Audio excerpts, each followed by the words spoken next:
Pinag-uusapan ngayon ang Dallas Mavericks dahil sa kanilang napakamalas na sitwasyon, matapos ma-injured si Kyrie Irving sa kanila ang koponan na Dallas ay lumaban sa Milwaukee Bucks na kung saan 8 player lang ang available sa Dallas, halos nasa list sa injury issue ang player ng Dallas Mavericks, malungkot malala ito mga idol.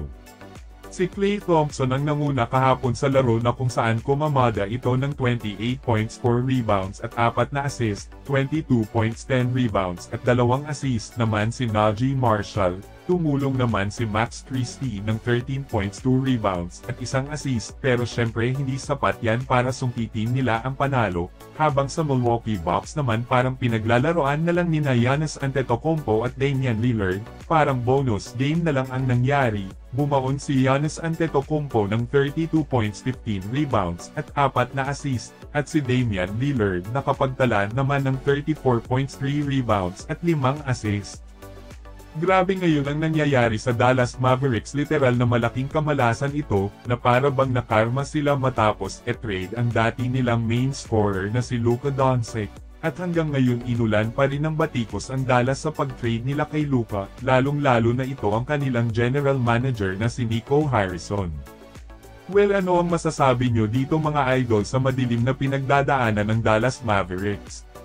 Sa kaganapan ngayon para sa Dallas Mavericks, marami ang nagsasabi na malaking pagkakamali ang ginawa na i-trade si Luka Doncic, dahil biruin nyo naman noong nakaraang season ay nakaapak pa sila sa finals, at maganda naman ang kanilang sitwasyon noon at mapa hanggang ngayon nang hindi pa na-trade si Luka, pero sa hindi inaasahan na pangyayari ay ganun na lang ang nangyari na para bang binaliwala lahat ang magandang nagawa ni Luka para sa koponan.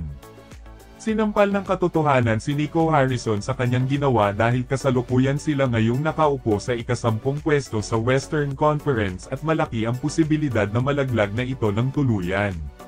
Samantala kasunod ng pagkapanalo ng Milwaukee Bucks laban sa Dallas Mavericks kahapon, nakuha naman ni Giannis Antetokounmpo ang kanyang 20,000 career points.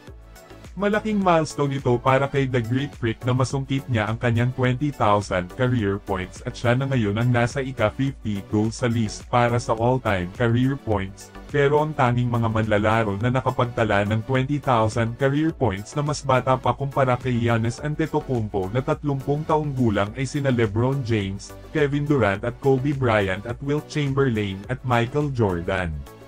Samantala patuloy pa rin na dinadala ni Giannis ang koponan ng Milwaukee Bucks sa antas ng panalo dahil kasalukuyan sila ngayon na nasa ika-4 na pwesto sa Eastern Conference, at dahil yan sa pangunguna ni Giannis Antetokounmpo at syempre malaking tulong din ang nagagawa ni Damian Lillard, na hindi pa rin sa kanila nawawala ang lakas sa paglalaro na nandyan pa rin ang mainit na 3-point shot ni Dame Time, at ang tikas at lakas na pangangatawan ni Giannis Antetokounmpo ay nandyan pa rin na karaniwang ginagamit niya para sa kanyang driving to the paint na tila ba unstoppable.